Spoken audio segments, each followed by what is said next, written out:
வணக்கம், நான் உங்க chef Muralidharan. Welcome to chef Madras Murali kitchen. இன்னைக்கு நம்ம பார்க்க போற டிஷ் வந்து என்ன அப்படின்னா அப்பள குழம்பு. இந்த அப்பள குழம்பு எப்படி செய்யறது, இதுக்கு என்னென்ன தேவையான பொருட்கள் அப்படிங்கிறத பார்க்கலாமா? வாங்க வீடியோக்குள்ள போலாம். இந்த அப்பள குழம்பு ஒவ்வொருத்தரும் ஒவ்வொரு விதமா செய்வாங்க. இதையும் நான் வீடியோல சொல்லியிருக்கேன். ஸோ அப்பள குழம்பு பொறுத்த வரைக்கும் இதெல்லாம் எதுக்காக நம்ம பெரியவங்க பண்ணியிருக்காங்க அப்படின்னா, காய்கறி எல்லா நாள்லயும் வந்து கொஞ்சம் வந்து விலை ஜாஸ்தியா இருக்கும், கொஞ்சம் கம்மியா இருக்கும், ஒரு சில காய்கறி கிடைக்கும், கிடைக்காது. இந்த மாதிரி நேரத்துல நாம வந்து அப்பள குழம்பு, வெந்தய குழம்பு இதெல்லாம் பண்ணி சாப்பிட்றதுக்காக தான் இவங்க கண்டுபிடிச்சிருக்காங்க. அதை நாம ஃபாலோ பண்றோம். அது பழைய காலத்துல வந்து உள்ள இதெல்லாம் பாதி பேருக்கு இன்னைக்கு தெரியல. ஸோ அதுக்காக தான் நம்ம சேனல்ல நிறைய நான் இந்த மாதிரி டிஷ்ஷஸ் எல்லாம் போடுறேன். எண்ணெய் 2 டேபிள் ஸ்பூன், நல்லெண்ணெய் 1.5 டேபிள் ஸ்பூன், கடுகு 1/2 டேபிள் ஸ்பூன், வெந்தயம் 1/2 டேபிள் ஸ்பூன், காய்ந்த மிளகாய் 2, புளி சிறிய எலுமிச்சம்பழம் அளவு, பெருங்காயத்தூள் சிறிதளவு, மஞ்சள் தூள் 1/4 table spoon, chilli flakes 1/2 table spoon, தனி மிளகாய் தூள் 1.5 ஸ்பூன், மல்லித்தூள் 1.5 ஸ்பூன், சால்ட் தேவையான அளவு, அப்பளம் 4 நம்பர். இதுக்கு முதல்ல நம்ம வந்து கொஞ்சம் எண்ணெய் வச்சுக்கிட்டு இந்த அப்பளத்தை பொரிக்கணும். ஏன்னா தாளிப்புக்கு அப்படின்னு நம்ம தனியா வைக்கிற பட்சத்துல அந்த எண்ணெயில இந்த அப்பளத்தை பொரிக்க முடியாது. அதனால நீங்க என்ன பண்ணுங்க அப்படின்னா, அப்பளத்துக்கு அப்படின்னு கொஞ்சம் எண்ணெயை வச்சுக்கிட்டு இந்த அப்பளத்தை பொரிச்சுக்காங்க. இப்போ நான் வந்து என்ன பண்ணியிருக்கேன் அப்படின்னா, மினி அப்பளமாக வாங்கியிருக்கேன். அதை வாங்கி 2 உடைச்சி ஒரு 4 அப்பளம், ஸோ வந்து ஒரு 8 பீஸ் வர்ற மாதிரி நான் வந்து இந்த அப்பள குழம்பு பண்ணுறேன். 2 ஸ்பூன் அளவுக்கு ஆயில் வச்சுட்டு இதில் வந்து ஒரு ஸ்பூன் அளவுக்கு நான் வந்து நல்லெண்ணெயும் கொஞ்சம் ஆட் பண்ணுறேன். ஸோ நல்லெண்ணெய் ஆட் பண்ணிவிட்டு நீங்கள் என்ன பண்ணுங்கள், ஃபஸ்ட்டு வந்து நாம் எப்போதும் போல் காஞ்ச மிளகாய் 1 மிளகாவை நான் எடுத்து கிள்ளி 2 கிள்ளி இது மாதிரி வச்சுருக்கேன்.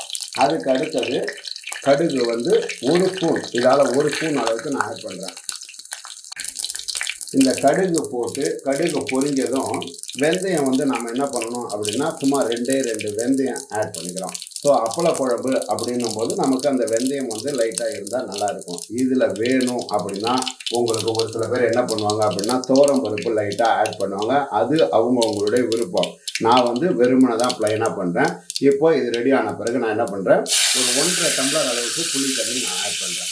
இப்போது இந்த புளி தண்ணி ஆட் பண்ண பிறகு பச்சை தண்ணியும் ஆட் பண்ணிட்டேன். இப்போ இதுக்கு வந்து மஞ்சள் பொடி வந்து ஒரு 1/4 டேபிள் ஸ்பூன் அளவுக்கு, 1/4 டேபிள் ஸ்பூன்ல 1/4 ஸ்பூன், இந்த ஸ்பூனால 1/4 ஸ்பூன் அளவுக்கு நான் ஆட் பண்றேன். காரத்துக்கு மிளகாத்தூள் இந்த ஸ்பூனால 1.5 ஸ்பூன் அளவுக்கு நான் ஆட் பண்ணியிருக்கேன். அதே மாதிரி மல்லித்தூள் 2 ஸ்பூன் ஆட் பண்றேன். அப்புறம் சால்ட் வந்து கொஞ்சம் சால்ட் வந்து நீங்க கம்மியா ஆட் பண்ணணும். காரணம் என்ன அப்படின்னா, அப்பளத்துல எப்பயுமே ஒரு சில அப்பளம், அதாவது வந்து நான் வந்து பிராண்ட் வந்து ஒரு பிராண்டுக்கும் ஒரு வித்தியாசம் வரும்.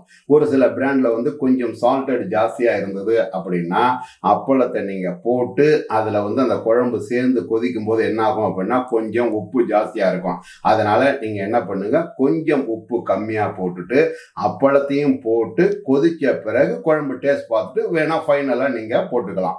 இப்போ நான் வந்து கொஞ்சமாக தான் சால்ட்டை ஆட் பண்ணுறேன். இப்போ இந்த புளி தண்ணி கொஞ்சம் கொதிக்கணும். இதில் வந்து ஒரு சில பேர் வந்து ஒவ்வொரு விதமாக பண்ணுவாங்க. நான் வந்து எதுக்காக வந்து இப்படி பண்ணுறேன் அப்படின்னா, கொஞ்சம் அப்பளத்தினுடைய அந்த ஷேப் அப்படிங்கிறது மாறாமல் இருக்கணும் அப்படிங்கிறதுக்காக நான் என்ன பண்ணுவேன் அப்படின்னா, புளி தண்ணி கொதிக்கும் போது கொதிச்சு கொஞ்சம் அடங்கின பிறகு நான் போடுவேன். ஒரு சில பேர் என்ன பண்ணுவாங்க, அந்த தாளிப்பு போட்டுட்டு அப்பளத்தை போட்டுட்டு அதில் புளி தண்ணி ஊற்றுவாங்க. ஸோ இந்த மாதிரி பண்ணும்போது தான் அந்த சால்ட் அப்படிங்கிறது கொஞ்சம் ஜாஸ்தி ஆகும். அப்படிங்கிறதுக்காக தான் நான் வந்து என்ன பண்ணுறேன், இந்த மெத்தடை ஃபாலோ பண்ணுறேன். இப்போது இந்த குழம்பு நல்லா கொதிக்க ஆரம்பிக்குது. கொதிக்க ஆரம்பிக்கிற நேரத்தில் நான் என்ன பண்ணுறேன், இந்த அப்பளத்தை நான் இந்த மாதிரி ஆட் பண்ணிடுறேன்.